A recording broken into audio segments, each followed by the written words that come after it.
Started working at 16, never took a cent, covered my own tuition, bought my first house by myself, and my parents turned around and then sued me for stealing my sister's future. Can you imagine the moment you finally achieve your lifelong dream, buying your very own home, only to have your own parents serve you with a lawsuit demanding 70% of its value? This isn't just a story about money. It's about a betrayal so deep, it shattered everything I thought I knew about family. Look, I'm Amanda, I'm 29, and for as long as I can remember, I've been working my tail off. Since I was 16, I've worked every job imaginable to support myself. I put myself through college, paid off my student loans, and finally saved enough for a down payment on a small house. Getting those keys should have been the proudest moment of my life. Instead, my hands were shaking as I stared at court papers. My own parents were suing me for 70% of my home's value, claiming I had stolen my younger sister, Emma's, future. We grew up in a modest suburb of Minneapolis. My dad, John, worked in insurance, and my mom, Karen, was a part-time receptionist. Then there was me and Emma, 8 years younger. From the outside, we probably looked like any middle-class family, but behind closed doors, money was a constant, simmering tension. Our house was filled with arguments about finances. Bills piled up, and hushed conversations would stop the second I walked into a room. Looking back, it was less about lacking income and more about poor management. But what truly hurt, even as a kid, was the blatant difference in how my parents treated Emma and me. From an early age, Emma was the special one, the child with real potential. They'd say, Emma has natural talent, or Emma could really be somebody. For me, the message was crystal clear, though never spoken aloud: you're ordinary. Average. Nothing exceptional to invest in. By 14, I'd internalized it. I was the practical one, the responsible one. I started helping our elderly neighbor, Mrs. Peterson, with chores after school. She'd pay me $10 an hour to vacuum, dust, organize her meds. That was my first taste of financial independence. I used it for school supplies, clothes, even a rare ice cream with friends. My parents never asked where these things came from. They just seemed relieved not to provide them. When I turned 16, I got my first real job at Sweet Dreams Bakery. I'd walk there right after school, work until 7:30, then head home to start homework. The owner, Diane, became a true mentor. She taught me everything, not just baking, but customer service, inventory, and most importantly, saving money. The day I got my first paycheck was exciting, but it quickly turned sour. I'd planned to open a savings account, dreaming of college. Instead, my father sat me down. Now that you're earning money, you need to contribute, he said, sliding a calculator towards me. 30% of your earnings comes to us for rent, food, and utilities. I stared in disbelief. But Dad, I'm only 16. I thought I should be saving for college. My mother laughed from the doorway. Amanda, be realistic. With your grades, you'd be better off learning a trade. Besides, Emma will need a college fund. She has a real future ahead of her. That 30% rule stuck. Throughout high school, I never missed a payment, even as I watched Emma get gift after gift: $200 piano lessons every month, ballet classes 3 times a week, a redecorated room with beautiful new furniture while I still had my childhood twin bed. My routine became grueling: school, work, homework until midnight, double shifts on weekends. Summer breaks were spent working full-time instead of enjoying teenage freedom. And if I dared to buy something new for myself? Another new shirt, Amanda? You should be more responsible with your money, my mother would scold, fresh off spending $300 on Emma's special ballet costume. Junior year, I picked up a second job at the local library, telling my parents it was for extra spending money. In reality, it was my secret college fund. It paid less, but offered quiet hours to study during slow periods. My grades actually improved. Mrs. Peterson, who'd become a grandmother to me, noticed my exhaustion. Amanda, dear, you're working yourself to the bone, she said, pouring me hot chocolate. When I explained, tears welled in her eyes. Your parents should be supporting your dreams, not the other way around. She started paying me extra, insisting I put it directly into my college fund. By senior year, I had a 3.8 GPA despite my insane schedule and nearly $8,000 saved for college. My guidance counselor believed in me more than my own family. When acceptance letters arrived, my parents seemed more annoyed than proud. College is expensive, my father warned. Don't come crying to us when you can't afford it. I assured them I wouldn't. I never had before. My acceptance to State University with a partial academic scholarship felt like a mix of pride and sheer terror. The scholarship covered 60%, but that left 40% plus room and board. My $8,000 would barely cover the first year. My parents' reaction was lukewarm at best. Over dinner, I excitedly shared the news. State University, that's expensive for what it is, my father grumbled, barely looking up. You know we can't help you with that. I'm not asking for help, I replied. I have my scholarship and savings. I'll figure out the rest. My mother sighed dramatically. I don't understand why you need to go at all. You have a perfectly good job at the bakery. Diane would probably make you assistant manager. Because I want more than that, Mom. I want a career, not just a job. Then my father chimed in, and what about your contribution to this household? How are we supposed to make up that shortfall? That was the moment it clicked. They had been counting on my income for far longer than I'd realized. The 30% wasn't about teaching me responsibility. It was about propping up their budget so they could afford Emma's activities. I wasn't a daughter being guided toward independence. I was an income source. I'm sorry, but I'm going to college, I said, surprised by my own firm resolve. I've worked for this opportunity, and I'm taking it. The weeks before I left were filled with cold shoulders and passive-aggressive jabs. My parents acted like I was abandoning the family. Only Emma, at 11, seemed genuinely happy. Move-in day was a solo experience. My parents claimed they couldn't take time off. So, I packed my suitcases and took the bus to campus. My roommate, Jennifer, arrived with her entire family, who set up her side of the room with coordinated bedding, decorative pillows, and family photos.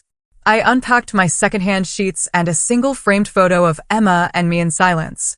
That first night, listening to Jennifer on the phone with her parents, I cried silently into my pillow. Not because I missed my family, but because I realized how abnormal my relationship with them truly was. The financial reality of college hit hard. Even with the scholarship, costs were overwhelming. I found a serving job at a restaurant within my first week. The hours were brutal, 5 p.m. to 11 p.m. on weeknights, straight from classes to work, then studying until early morning. Weekends meant double shifts. Sophomore year, I added a second job as a teaching assistant. Between the two, I covered expenses, though I still had to borrow about $10,000 per year in student loans. My tiny dorm room became my sanctuary and my prison. My desk lamp would burn until 3 or 4 a.m. as I struggled with assignments after exhausting shifts.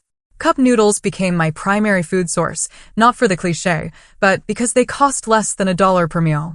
I tracked every penny in a meticulous budget spreadsheet, calculating exactly how many hours I needed to work. Jennifer eventually moved out, claiming my late-night studying disrupted her sleep. She was replaced by Jessica, another scholarship student who worked part-time. Jessica understood my situation. My parents help when they can, she explained one night, but there are 5 kids in my family. I'm the first to go to college, so I'm kind of the experiment. At least they support you emotionally, I said, failing to hide my bitterness. Jessica looked at me thoughtfully. Your family situation sounds really toxic, Amanda. Have you ever talked to someone about it? Like a therapist. I laughed. With what time or money? Therapy is a luxury I can't afford. Despite the challenges, I excelled. My finance and business classes felt relevant and practical after years of managing my own meager budget. Professors noticed my work ethic, and one recommended me for a summer internship at Meridian Financial Services after junior year. That internship was a turning point. For the first time, I worked in a professional environment where my contributions were valued. My supervisor, Michael, was impressed. The internship paid more than my restaurant and tea positions combined, giving me a small cushion for senior year. Throughout those college years, communication with my parents was minimal and almost always centered around money. They rarely called to check on my well-being or academic progress. Instead, phone calls usually started casual, then inevitably turned to requests. Emma needs new pointe shoes for ballet. They're $200. The refrigerator broke. We need $400 for repairs.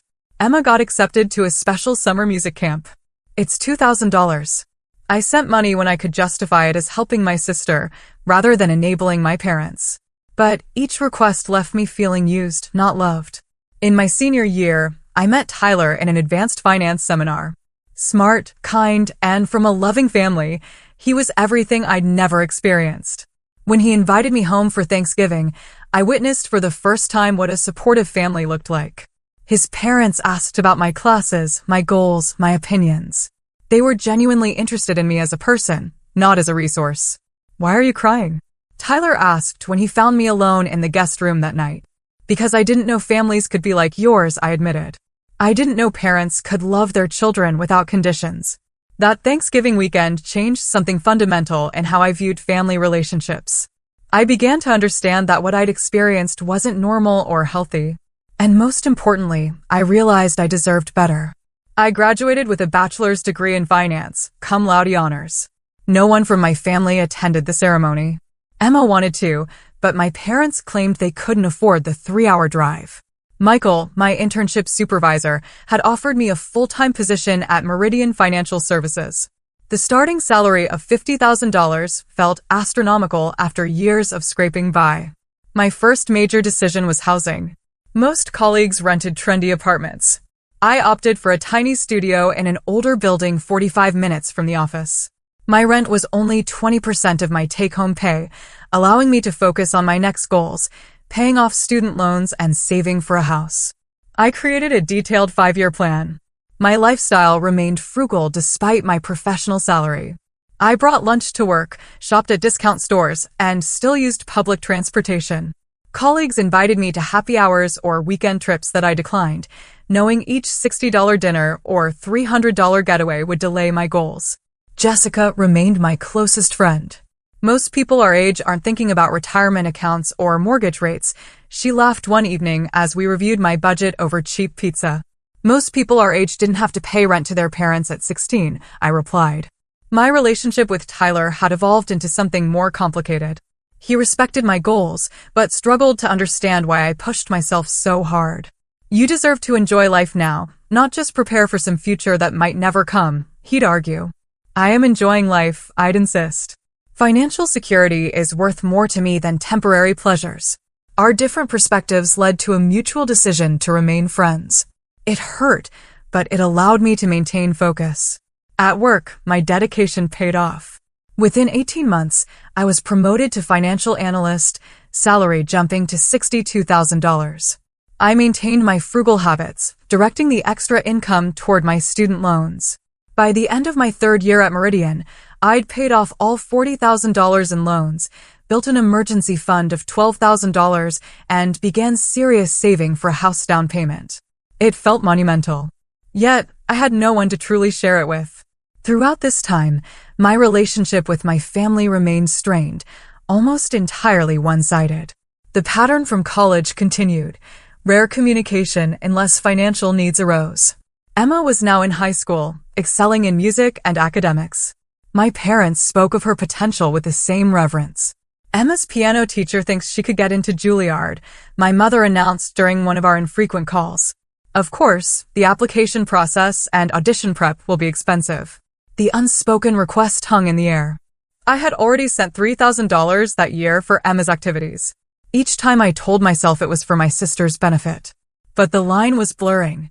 "Mom," I said carefully, "I have my own financial goals. I can't be Emma's college fund." The silence on the other end was frigid. "I see your sister's future means nothing to you now that you have your fancy job and city apartment." The guilt trip was familiar, but this time, something in me resisted. That's not fair. I've helped a lot, but I can't be expected to finance another person's education when I just finished paying for my own. The conversation ended badly, with my mother claiming I had changed, become selfish and cold. It hurt, but I held firm. 2 weeks later, my father called with a more direct approach. Emma got accepted to Westfield University. Full 4-year tuition is $40,000 per year. We need to know how much you can contribute. Westfield was prestigious, but astronomically expensive. I was stunned by both the assumption and the amount. "Dad, that's over $160,000 total. I don't have that kind of money to give. You make good money now. You could take out a loan to help your sister." That's what family does. The irony hit me hard. Family helps each other when they can. No one helped me with my education. That was different. You were always independent. I wasn't given a choice, I countered. The conversation dissolved into accusations and old resentments. My father hung up after telling me I was breaking my mother's heart with my selfishness. Despite the emotional toll, I remained committed to my financial plan. When Emma herself called to ask about college funding, I took a different approach. I can't pay your tuition, Emma, but I can help you apply for scholarships, look into more affordable schools, and teach you how to manage money so you can be independent, like I had to be. Her response surprised me. I never asked them to put this on you, Amanda. I know how hard you worked for everything you have. That conversation was the first genuine connection I'd felt with my sister in years.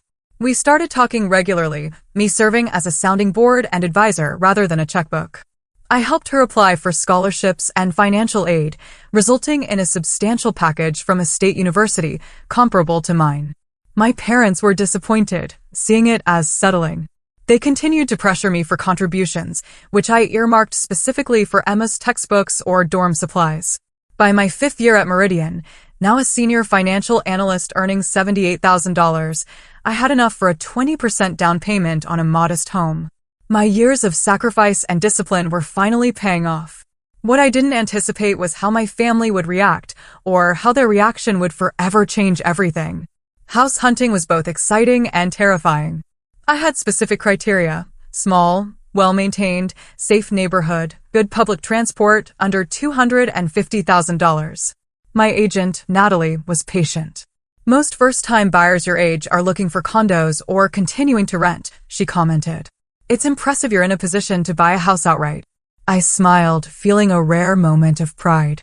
I've been working toward this since I was 16. Finally, we found it. A 1920s bungalow with 2 bedrooms, 1 bath, a small kitchen, and a tiny backyard. At $220,000, it was perfect. Signing the mortgage papers was surreal. The loan officer remarked, "It's unusual to see someone your age with such a solid financial foundation." "I paid off my student loans 3 years ago," I replied, pride swelling in my chest. The day I received the keys, I stood alone in the empty living room, overcome with emotion. This house wasn't just a financial investment, it was psychological. It was tangible proof that I had overcome my upbringing, that I could provide for myself the security my parents never had. Jessica and Tyler helped me move in, bringing housewarming gifts and champagne. We sat on the floor, eating pizza. To Amanda, Jessica toasted, who worked harder than anyone I know to get here. To having roots, Tyler added. Something you deserve more than anyone. After settling in, I decided it was time to invite my family. Naively, I thought seeing my success might make them proud. They arrived on a Saturday afternoon. My father critically eyed the exterior as they walked up the path. "It's small," was his first comment upon entering. "Perfect size for me," I replied, trying to stay positive. My mother walked through the rooms with a faint distaste. "This neighborhood isn't very upscale, is it?" "It's safe and convenient to my office," I explained. Emma, now in her 2nd year of college, seemed genuinely happy. "I think it's awesome, Amanda. You worked so hard for this." I'd prepared lunch, hoping for a pleasant atmosphere. As we sat at my new dining table, conversation was superficial at first. Then, my mother set down her fork and cleared her throat. "Emma has some news she needs to share." Emma looked down at her plate, clearly uncomfortable. I might have to take a break from school next semester." "What? Why?" I asked, concerned. The scholarship I had wasn't renewed, she explained quietly. And my student loan application was denied because of Dad's credit score. "We've had some financial setbacks," my father said defensively. "Medical bills, car repairs, you know how it is." "So, what's the plan?" I asked, already sensing where this was going. "Well," my mother began, her tone shifting to one I knew all too well. "We thought, given your new purchase, that you must be in a very comfortable financial position. I just bought a house.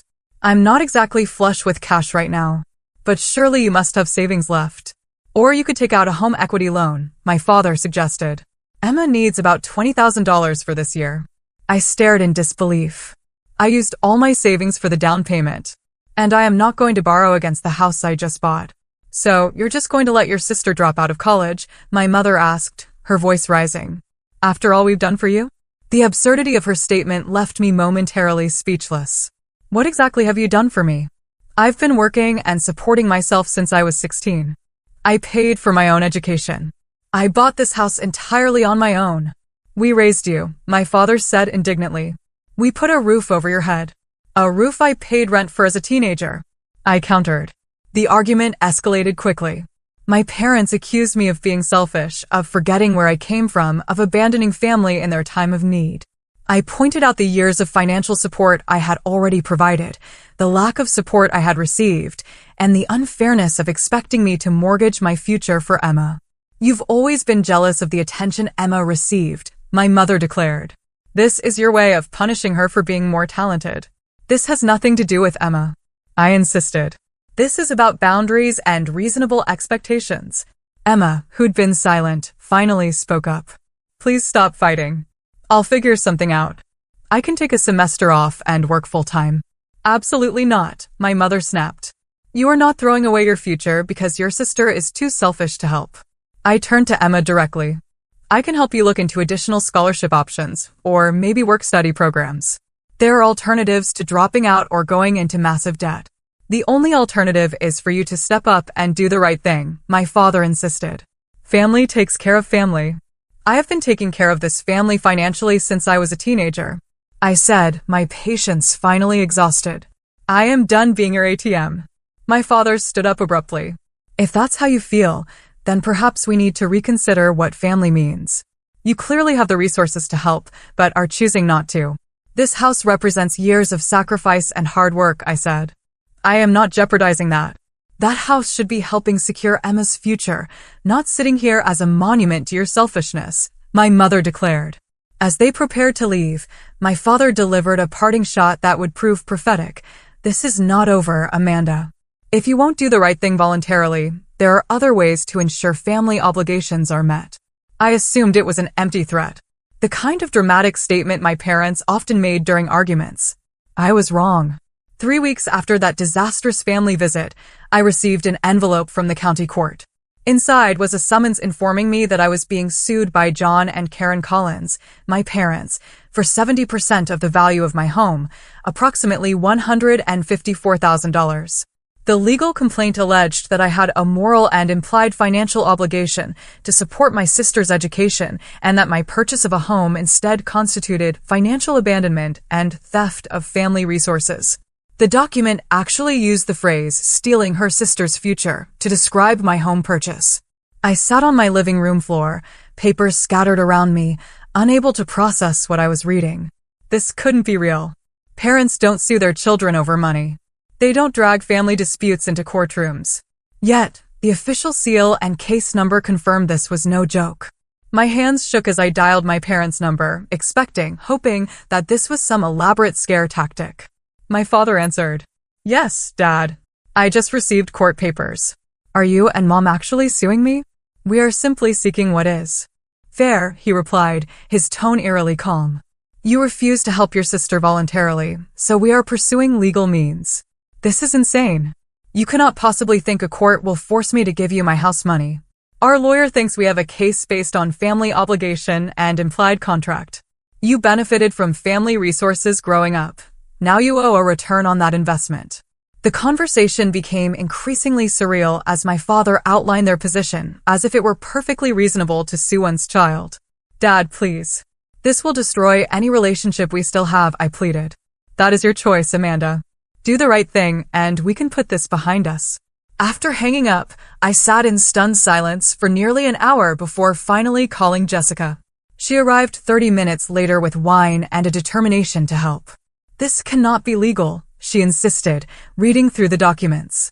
They cannot just claim a right to your house because they want the money. The next morning, I called in sick to work for the first time in my career and began searching for a lawyer. By noon, I had an appointment with Linda Cohen, an attorney specializing in family law. Linda's office was warm and inviting, contrasting sharply with the cold reality of my situation. After reviewing the documents, she looked up at me with a mixture of sympathy and professional assessment. I've seen some contentious family disputes in my 20 years, but parents suing a child for buying their own home is certainly unique. She paused. The good news is their case has virtually no legal merit. They cannot actually take 70% of your house. There is no legal principle that would entitle parents to their adult child's assets based on an implied obligation to a sibling. The problem, she explained, is that defending yourself will still cost money and emotional energy. We discussed strategy. Linda advised me to compile evidence of my financial independence, tax returns showing I hadn't been claimed as a dependent since age 18, proof of paying for my own education, and documentation of money I had already given to my family. Their case hinges on the idea that you owe them something. We need to demonstrate clearly that if anything, the balance is tilted in the other direction, she explained. The next few weeks were a blur of legal preparations, anxiety, and disrupted sleep. My work performance suffered. Fortunately, Michael, my supervisor, noticed my distraction. When I finally explained, his reaction validated what I had begun to understand. Amanda, what your parents are doing is not normal. It's exploitative and abusive. Hearing someone in a position of authority name the dynamic so clearly was both painful and liberating. I had spent so many years normalizing my family's behavior, making excuses, accepting blame. Now, outsiders were confirming what I had only recently begun to acknowledge. My relationship with my parents was fundamentally unhealthy. Support came from unexpected places. Colleagues offered encouragement. Neighbors brought meals. Even Tyler, despite our complicated history, became a steady presence, helping me organize financial records and providing emotional support. Jessica suggested therapy. This is trauma, Amanda. You need professional support. I found Dr. Russell, a therapist specializing in family estrangement and financial abuse, who offered sliding scale fees. Our sessions helped me recognize patterns of manipulation and begin to unravel the guilt that had been instilled in me since childhood. Your parents created a narrative where your role was to provide, not to be provided for, Dr. Russell explained. Children are not supposed to be financial assets to their parents. That reverses the natural order of nurturing. As the court date approached, I received an unexpected phone call from Emma. We hadn't spoken since the disastrous lunch. Amanda, I just found out about the lawsuit, she said, her voice shaking. I had no idea they were doing this. I never asked them to sue you. You didn't know? I asked, surprised. No, I would never want this. I am so sorry they're putting you through this. Her call reinforced Linda's advice. Separate my feelings about Emma from my feelings about my parents. Emma was as much a victim of their dysfunctional expectations as I was, just in a different way. The lawsuit consumed my thoughts and invaded my dreams. I had nightmares about becoming homeless, about judges ordering me to hand over my house keys. During waking hours, I obsessively checked my bank accounts. Linda reassured me repeatedly that such an outcome was extremely unlikely. The law simply doesn't work the way your parents think it does, she explained. Parents cannot force adult children to pay for their siblings' education, no matter how much they believe it's morally right. Still, the mere existence of the lawsuit felt like a profound violation. The home that should have represented security and achievement had become a source of anxiety and conflict. The parents who should have celebrated my milestone were attempting to take it from me. As we prepared for court, Linda helped me gather evidence of financial contributions I had already made. Bank statements showed transfers totaling over $15,000 over the past decade. Emma even provided a written statement confirming she had not asked for or expected my financial support. We have a strong case, factually and legally, Linda assured me the night before. Try to get some rest. Rest, however, proved elusive. I kept contemplating facing my parents across a courtroom, our private family dysfunction on public display. The final severance of what little connection remained felt both inevitable and devastating. The county courthouse was an imposing stone building designed to intimidate. I arrived early with Linda, dressed in a conservative navy suit, hoping to project a confidence I didn't feel. We set up at the defendant's table. Remember, speak only when addressed by the judge, Linda reminded me. Let me handle the arguments. If you need to respond, write it down. My parents arrived with their attorney, a thin man with wire-rimmed glasses and a perpetual frown. They didn't acknowledge me. My mother stared straight ahead while my father whispered to their lawyer. The physical proximity yet emotional distance created a surreal atmosphere. Judge Harriet Wilson entered the courtroom, a woman in her 60s with silver hair and an expression that suggested she'd seen everything. "I have been on the bench for 17 years, she began, looking over her reading glasses at both parties, and I must say, this is one of the more unusual family disputes I have encountered. She turned to my parents. "Mr. and Mrs. Collins, you are suing your daughter for 70% of the value of her home to pay for your younger daughter's college education. Is that correct?" My parents' lawyer stood. "Yes, Your Honor. My clients believe their elder daughter has a moral obligation to support her sister's education, particularly given the family's financial contributions to her upbringing." Judge Wilson's expression remained neutral, but her tone sharpened. "Moral obligations and legal obligations are not always the same thing, Counselor. Please explain the legal basis for your claim." What followed was a tortuous argument about implied family contracts and conditional support during minority. The lawyer claimed that by accepting parental support as a child, I had implicitly agreed to a reciprocal obligation to support my sister. Linda took notes calmly beside me, occasionally squeezing my arm when particularly outrageous claims were made. When it was her turn, she rose with composed confidence. "Your Honor, this case has no basis in family law or contract law. Miss Collins was a minor child under her parents' care, which is a legal obligation parents voluntarily assume when they have children.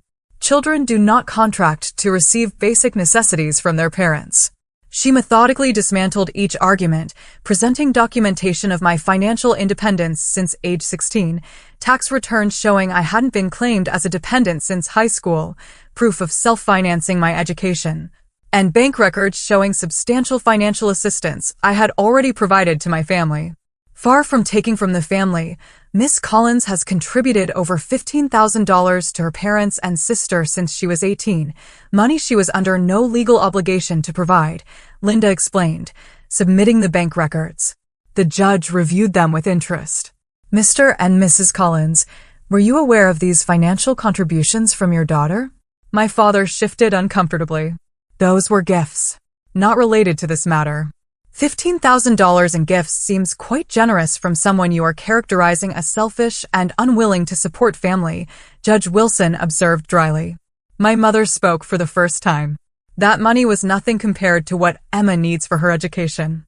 Amanda has a good job and just bought a house.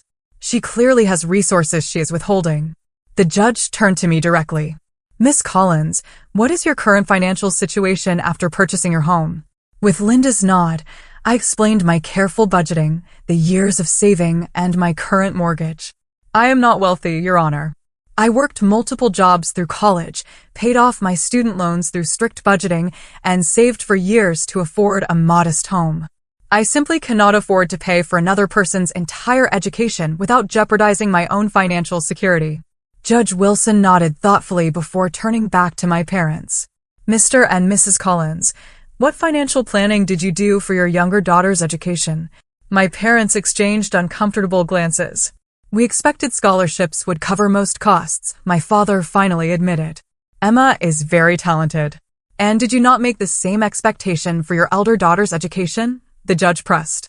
"Amanda was always independent," my mother said dismissively. "She made her own way." Because I was given no choice, I interjected immediately, regretting breaking protocol. The judge gave me a measured look, but did not reprimand me. Instead, she directed her next question to my parents. "Did you contribute financially to Miss Collins's college education?" "We could not afford to at the time," my father replied. "Yet you expected her to afford her sister's education now." Judge Wilson's tone made clear her skepticism.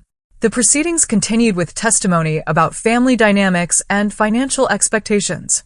My parents' lawyer tried to frame the situation as a simple family dispute where the court should enforce fairness between siblings. Linda countered by emphasizing the legal autonomy of adult children and the absence of any contractual obligation. As the arguments wound down, the courtroom door opened quietly and Emma slipped in, taking a seat in the back row. Our eyes met briefly, and I saw a mixture of embarrassment and determination in her expression. After a final round of statements, Judge Wilson called for a 15-minute recess. As we waited, Emma approached our table hesitantly. "Can I speak to the judge?" she asked Linda. "About what?" Linda inquired cautiously. about the fact that I never asked for any of this, and I don't want Amanda to pay for my education this way. Linda explained that the judge might not allow additional testimony at this stage, but advised Emma to stay close. When Judge Wilson returned, she surprised everyone by calling Emma forward. I understand you are Emma Collins, the younger sister whose education is at the center of this dispute. Do you wish to make a statement to the court? Emma stood nervously at the center of the courtroom. Yes, Your Honor. I want to make clear that I never asked my parents to sue my sister. I didn't know about this lawsuit until recently. I would never want Amanda to be forced to pay for my education, especially not by giving up her home that she worked so hard to buy. My mother made a small noise of protest, which the judge silenced with a stern look. Emma continued, gaining confidence. Amanda has always helped me when she could. She helped me apply for scholarships and financial aid. She taught me how to budget and manage money, skills our parents never taught either of us. I have options for continuing my education without taking anything from my sister. Judge Wilson thanked Emma for her statement, then delivered her ruling. Having reviewed all evidence and testimony in this matter, I find the plaintiff's claim wholly without merit. There is no legal basis for forcing an adult child to finance a sibling's education, regardless of any perceived moral obligation. Furthermore, the evidence clearly shows that Miss Amanda Collins has already provided substantial financial support to her family over the years, far beyond any reasonable expectation. She continued, addressing my parents directly. Mr. and Mrs. Collins, the court is troubled by your apparent different treatment of your daughters. You seem to have expected financial independence from one while assuming ongoing support for the other. This is not a matter for legal remedy, but rather family counseling. The judge dismissed the case and, in a final unexpected move, ordered my parents to pay my legal fees, stating that their lawsuit was frivolous and potentially vexatious. As the courtroom began to clear, I remained seated, overwhelmed by the finality of what had just occurred. The legal battle was over, but the emotional damage felt irreparable. My parents left without speaking to me, their rigid backs and quickened pace conveying their anger at the outcome. Emma approached tentatively. Amanda, I am so sorry about all of this. It's not your fault, I assured her. Can we talk? Maybe get coffee or something? I nodded, not trusting myself to speak further. Whatever came next in our family relationships, nothing would ever be the same again. The lawsuit had forced a confrontation with decades of dysfunction that could no longer be ignored or excused. As Linda gathered our materials, she offered a gentle observation. Family estrangement is painful, Amanda, but sometimes it is necessary for healing to begin. You have legally established your right to boundaries. Now you can start the process of emotional boundaries as well. Walking out of the courthouse, I felt a complex mixture of vindication, grief, and, surprisingly, hope. For the first time in my life, I had publicly stood up for myself against my parents' expectations and demands. Though the victory felt hollow, given the circumstances, it represented a crucial first step toward a healthier future. The days following the court hearing passed in a blur of conflicting emotions. Relief that the legal threat to my home was gone, mixed with profound sadness about the state of my family relationships. I took a week off work to process what had happened, spending quiet days in the house that had become both sanctuary and battleground. I didn't hear from my parents, nor did I expect to. The courtroom had made explicit what had been implicit for years. Our relationship was fundamentally broken, built on obligation rather than love, expectation rather than acceptance. The lawsuit had not created this dysfunction, but merely exposed it in the harshest possible light. Linda had recommended continuing therapy, advice I took seriously. Dr. Russell helped me understand that grief for a relationship that never existed is still valid grief. You are mourning the parents you deserved, but never had, she explained. That loss is real, even if the relationship itself was unhealthy. We worked on establishing what she called internal boundaries, the emotional counterpart to the legal boundaries the court had affirmed. I learned to recognize and challenge the voice of guilt that had been instilled in me since childhood, the belief that I was selfish for having needs and wants of my own. 2 weeks after the court case, Emma and I met for coffee at a neutral location. The conversation was awkward at first, years of family dynamics creating an invisible barrier. I moved out of Mom and Dad's house, she said, after preliminary small talk. I'm staying with my friend Sophia until I figure things out. Are you still in school? I asked. She nodded. I reduced my course load and got a job at the campus bookstore. It'll take me longer to graduate, but I'll get there eventually. I also applied for additional scholarships, like you suggested. I'm proud of you, Emma, I said, meaning it. Taking control of your own path isn't easy. I had a good example, she replied, meeting my eyes directly. I always admired how independent you were, even though I didn't understand until recently that it wasn't by choice. That conversation marked the beginning of a new relationship between us, one based on mutual respect, rather than the competitive dynamic our parents had fostered. Emma began to share her struggles and triumphs with me as a peer rather than as the favored child seeking handouts. As months passed, I slowly rebuilt my life around the truth rather than family mythology. My home, now free from legal threat, became a true haven. I painted walls, planted a small garden, and gradually furnished rooms with pieces that brought me joy. Each improvement felt like an affirmation of my right to create security for myself. Work provided another source of stability. Michael, understanding the personal crisis I had weathered, offered me additional responsibilities that led to another promotion. The increased income allowed me to start a modest investment portfolio, furthering my goal of long-term financial security. Jessica remained a steadfast friend, celebrating small victories and providing perspective during moments of doubt. You know what amazes me most about you, she said during a Saturday spent helping me install kitchen shelves. Your capacity for joy despite everything. You never became bitter. Her observation surprised me, but she was right. Despite the family dysfunction, I hadn't allowed it to define my entire worldview. I still found pleasure in small things. Still believed in the possibility of healthy relationships. Inspired by my own journey, I started a blog about financial independence for young adults from difficult family backgrounds.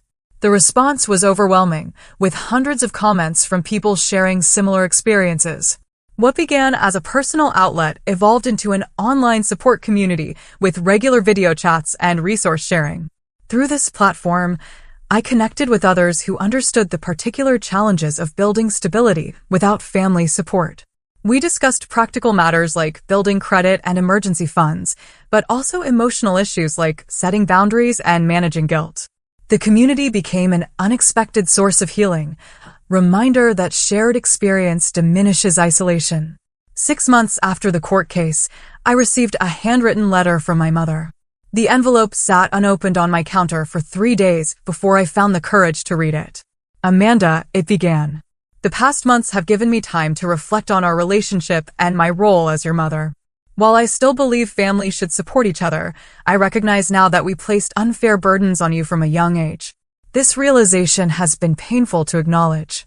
The letter continued with an awkward but seemingly genuine attempted apology, stopping short of taking full responsibility, but acknowledging that mistakes had been made. She requested a meeting to begin healing.